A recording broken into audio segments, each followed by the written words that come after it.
এক্ষুনি জাস্ট আমি অফিস থেকে এসেছি। আজকে আমাদের 6th মান্থ কমপ্লিট হয়েছে। আমাদের আবার না ওরকম বার্ষিকী কিংবা মানে 6th মান্থ অ্যানিভার্সারি এসব আমাদের অত মানে আমরা অত এডিক্টেড নই ওই বিষয়গুলো নিয়ে। তবে ছোট্ট ছোট্ট সারপ্রাইজ একে অপরকে দিতে ভীষণ পছন্দ করি। তো তোমরা হয়তো ভিডিওটা পরের দিন দেখছো, তোমরা দেখছো অগাস্টের 1 তারিখ, আর আজকে 31 জুলাই। তো আজকে আমাদের 6 মাস কমপ্লিট হয়েছে বিয়ের।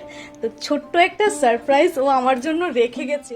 আমার একটাই পছন্দের চকলেট, দ্যাট ইজ মিল্কি বার, আর সাথে লেখা হ্যাপি সেমিঅ্যানুয়াল অ্যানিভার্সারি, আর টেবিলের উপর টুক করে রেখে যাওয়া ওর দেওয়া জীবনের প্রথম গোলাপ। তার চাইতে স্পেশাল আর কি হতে পারে?